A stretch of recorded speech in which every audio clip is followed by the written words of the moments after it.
ಮನೆಯಲ್ಲೇ ಈಸಿಯಾಗಿ ಗೋಬಿನ ಮಾಡ್ಕೊಳ್ಳೋಣ. Without food colour, without tasting powder ಹಾಕಿ ಈಸಿಯಾಗಿ ಸುಲಭವಾಗಿ ಗೋಬಿನ ಮಾಡ್ಕೊಬೋದು.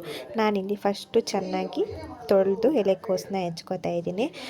ನೀಟಾಗಿ ಒಂದು 2-3 ಸಲ ಉಪ್ಪು ಹಾಕಿ ಎಲೆಕೋಸನ್ನ ತೊಳ್ಕೊಬೇಕು. ಯಾಕಂದರೆ ಚಿಕ್ಕ ಚಿಕ್ಕ ಹುಳ ಇರುತ್ತೆ, ಅದನ್ನೆಲ್ಲ ತೆಗೆದು ಹಚ್ಕೋಬೇಕು. ನಂತರ ಒಂದು ಬೌಲ್ಗೆ 3 ಸ್ಪೂನಷ್ಟು ಮೈದಾ, 2-3 ಸ್ಪೂನಷ್ಟು ಕಾರ್ನ್ಫ್ಲೋರ್ನ ಹಾಕ್ಕೊಂಡು ಕಲಿಸ್ಕೊತಾ ಇದ್ದೀನಿ. ಅದಕ್ಕೆ ಒಂದು ಸ್ವಲ್ಪ ಉಪ್ಪು, ಅಚ್ಕಾರದ ಪುಡಿ, ಗರಂ ಮಸಾಲ, ಚಿಲ್ಲಿ ಪೌಡ್ರ್ ಹಾಕ್ಕೊಂಡು ಕಲಿಸ್ಕೋಬೇಕು. ಇದಕ್ಕೆ ಯಾವುದೇ ಥರ ನೀರನ್ನು ಆ್ಯಡ್ ಮಾಡಬೇಡಿ, ಯಾಕಂದರೆ ಕೋಸೆ ನೀರು ಬಿಡ್ಕೊಳ್ಳುತ್ತೆ, ಅದಕ್ಕೋಸ್ಕರ ನೀರು ಮಾಡಬೇಡಿ.